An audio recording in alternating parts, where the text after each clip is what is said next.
receiving the award, ladies and gentlemen, the winners, Tata Motors Limited, Mr. Abhay Pathak, Head Sustainability, and Ms. Shubha Damoor, Tata Motors. Can I request Ms. Lavleen Kakkar and the team for our winners and the runner-up. Thank you. Thank you very much, Sunilji, for giving me this opportunity to be with Responsible Organization Excellence Awards. Is a subject which is very close to my heart, though I don't know by the time I finish whether you'll still be happy having invited me over or no. So I'll be making a few observations or suggestions in the course of my talk today. Mr. Rawat, who has always been, I think, a permanent institution in ASSOCHAM. I remember him ever since I probably might have attended the first program at ASSOCHAM. Thank you, Ms. Ghosh. That was an interesting concept. Actually, we had not thought of any of that before. And I'm delighted to know that you are a startup who's just building upon how corporate social responsibility can be looked at in a more scientific fashion. And I wish you all the very best in your work in the years to come. Ms. Preeti Malhotra, who heads the National Council for Corporate Affairs and CSR for ASSOCHAM, has always been very passionate about this. I remember when she talked to me earlier also about the work that ASSOCHAM is doing. It's very impressive, and I do wish we can scale it up and take it to another level going forward. 8 years is a long enough time. You've matured. Today, 8-year-old children are quite smart, and I think it's time now to reorient and relook at the entire process that you have been going through, from whatever little I could cover in the few minutes I'm here. And thank you, Mr. Rohit Bahadur, for having offered grant. I'm sure it must have been pro bono, the Grant Thornton work.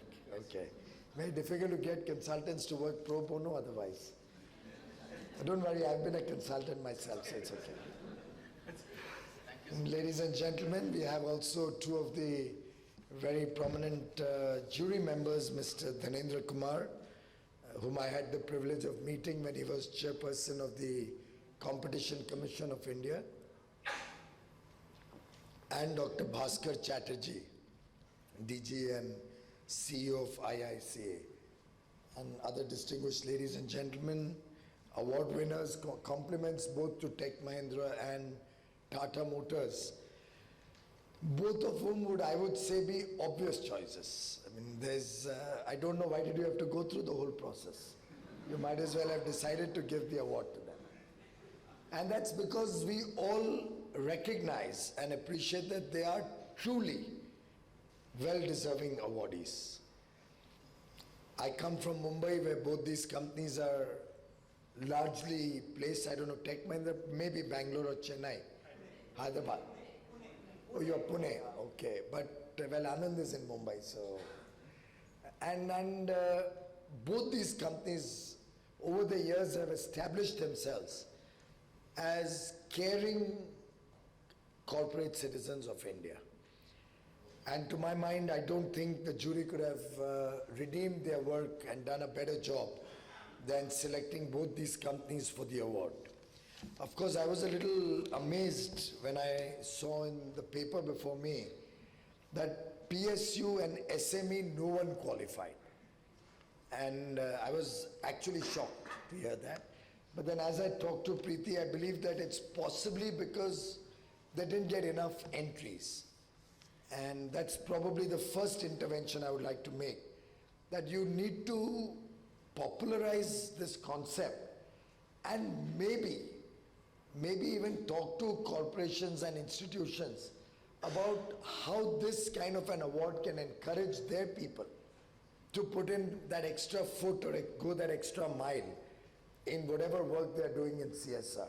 Because to my knowledge, PSUs have been doing CSR well before the Companies Law Amendment came in.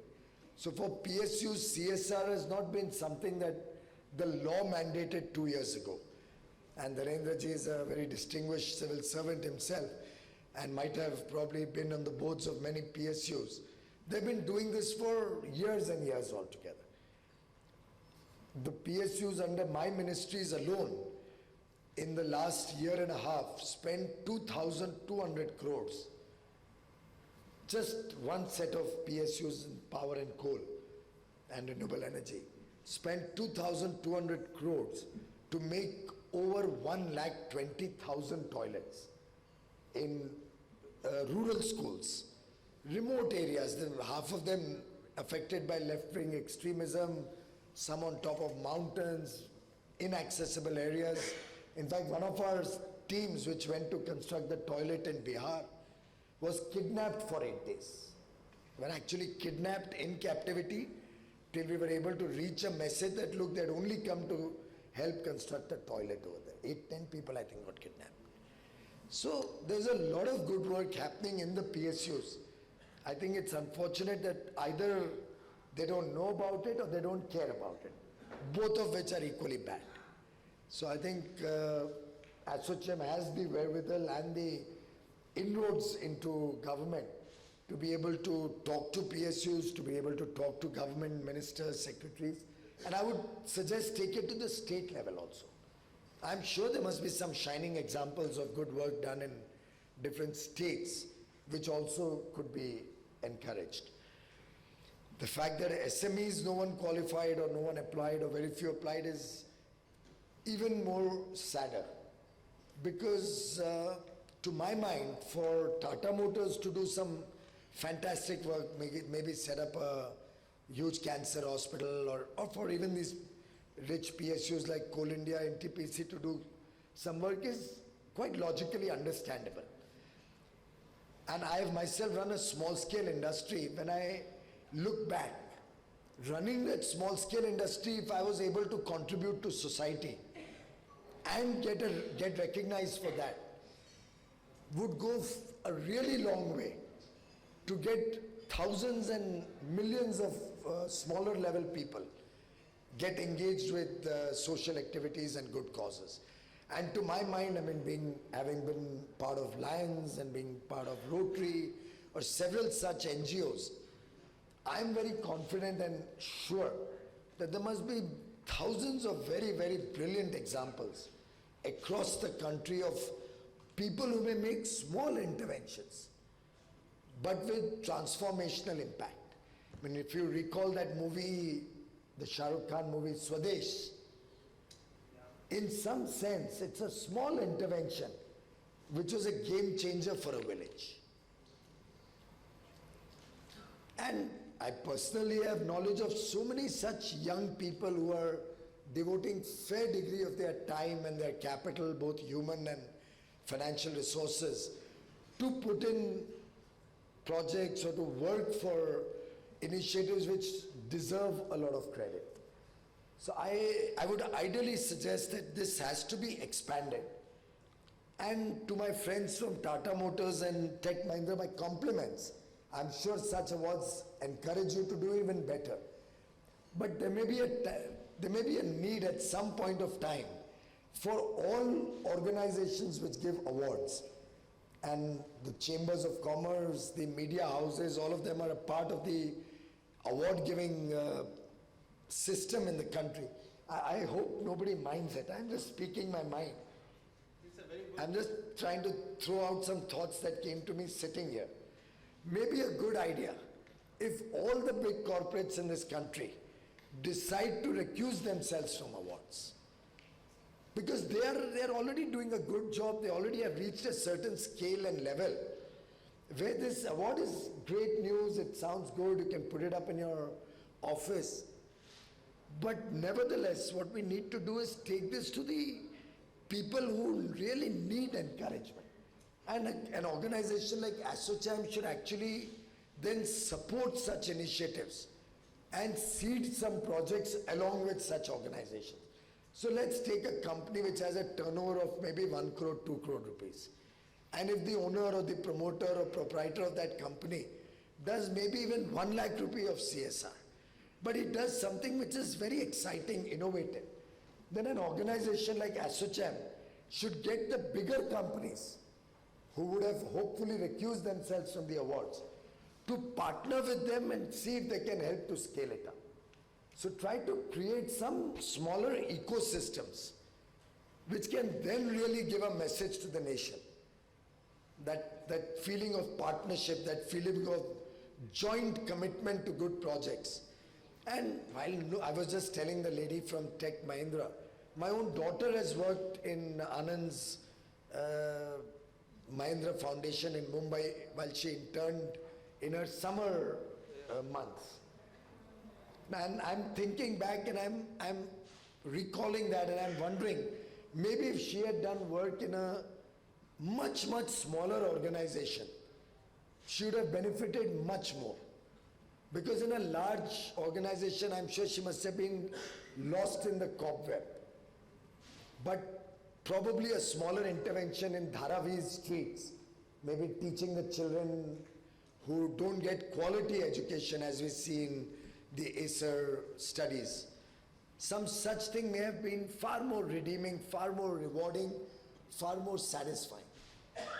So it may be just a thought, food for thought. Otherwise, frankly, when this 2% CSR came up in the Standing Committee of Finance for review of the Companies Law Amendment,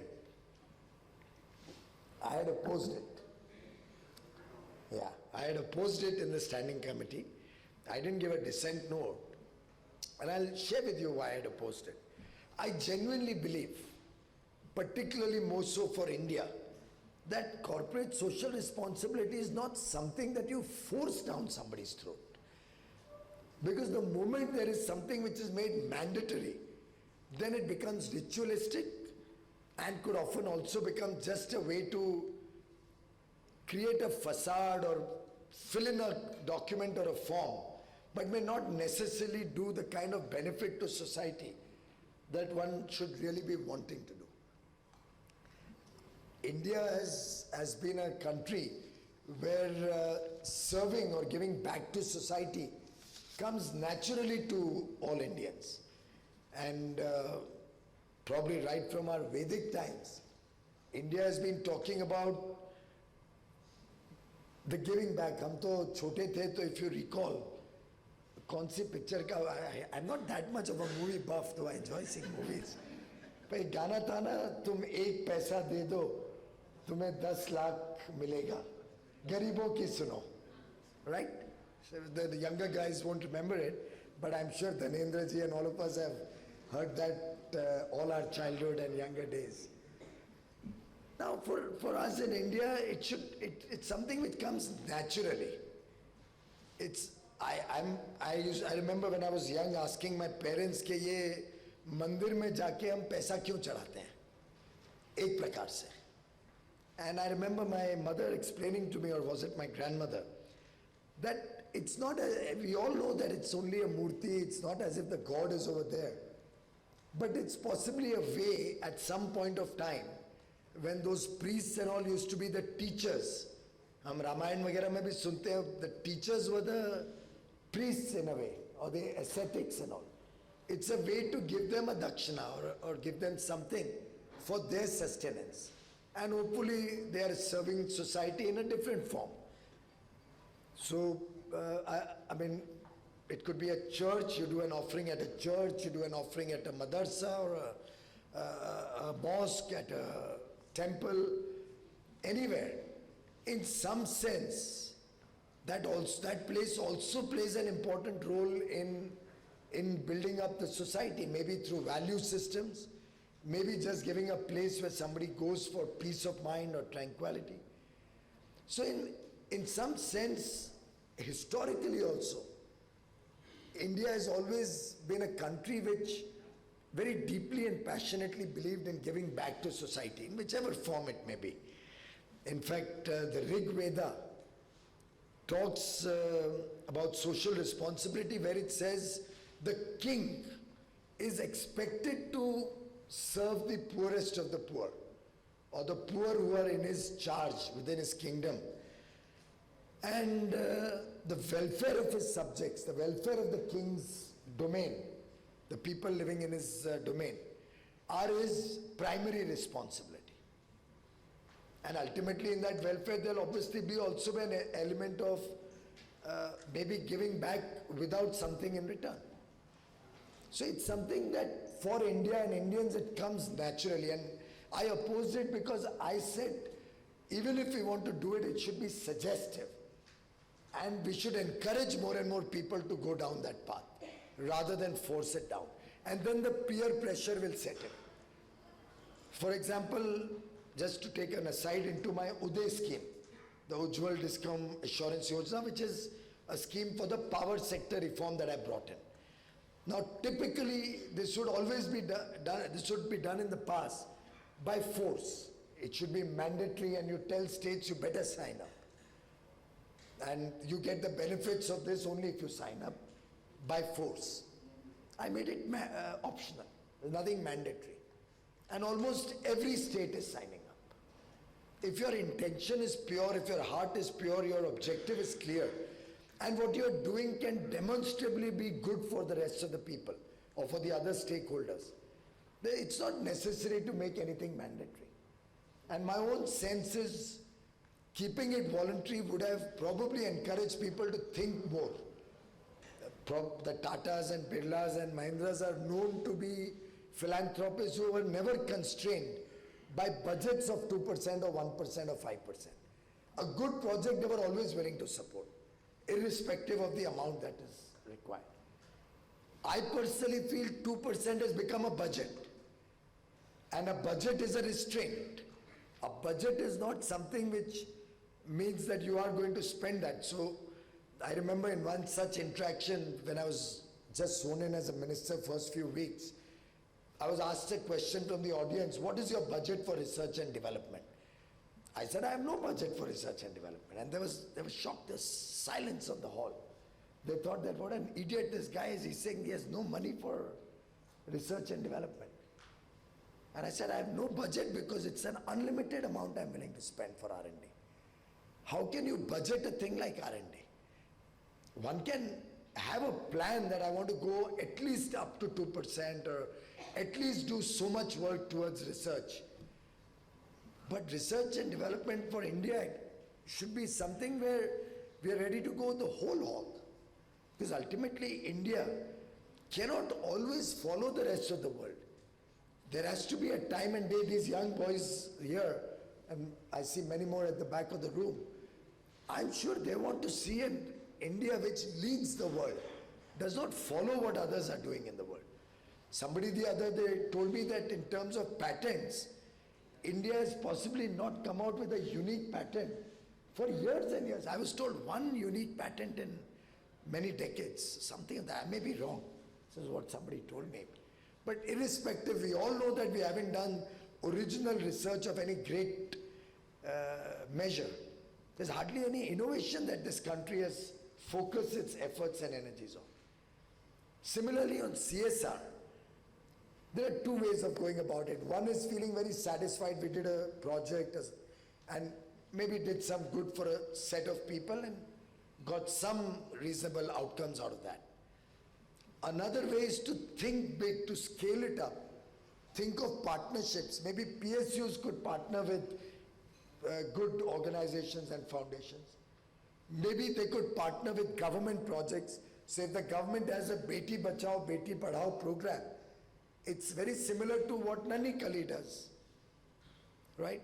If we can partner the two, maybe the deployment even of government funds can become better. You can get a larger, bigger bang for every buck that we spend through such partnerships or such engagement. And it's time now where we looked at CSR also a little more innovatively. Can we integrate public good, CSR, innovation, think of scale so that the impact on society is not only visible but is sustainable? And I'm sure organizations such as ASSOCHAM, given not only your own sincere efforts to do good to society, but the wide reach and influence you have, both on the private sector and the public sector, policymakers and the people who really have the big bucks to be able to do it. If we can become a bridge, if you can act as a bridge, as a सेतु बोलूँगा तो फिर राम सेतु लगेगा, मैंने आज religious discourse दे दिया. But literally you know, bring everybody, all stakeholders together and help to scale up whatever is happening in the country. And I will only come for your next CSR program if I see ASSOCHAM really take this to the next level and give me the satisfaction that my visit here today has given you some food for thought, some concepts, some ideas, which can then be scaled up, which can then become a template for many more such initiatives across the country. Please don't take any of what I've said in any wrong spirit. You know I'm a well-wisher of ASSOCHAM, and I do believe that we can do so much more together, all of us. I thought of another phrase, but I'm refraining from that. It's also from a movie. Rather, I can go back to Paul Coelho. So if we all decide to achieve something really big, then the whole entire universe conspires to help us achieve that.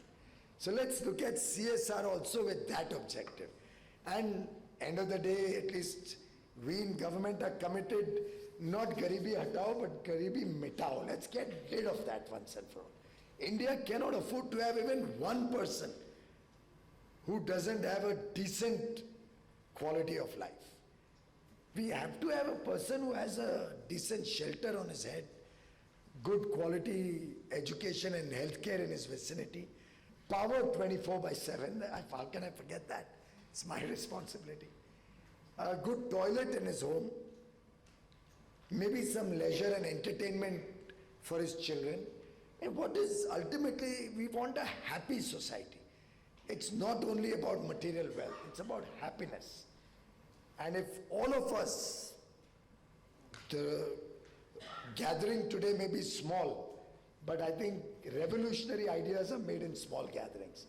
But if all of us conspire to see a happy India, a happy society, then each one of us in this room can come up with one bright idea, which ASSOCHAM or maybe ma'am here or somebody could put together, and this jury could spend some time on creating a new direction in which we should all work to get better outcomes from the CSR we do. Nevertheless, it's great to see the lot of work that you have done on this subject. It's great. I was just trying to scan through it and saw some of the other entries or the people whom in the past you have awarded. And to my mind, having reached this level of maturity, we should now plan to take this to a completely new scale. And towards that end, any support that I can give, I shall always be delighted to partner with you. My best wishes to all of you and compliments to the awardees.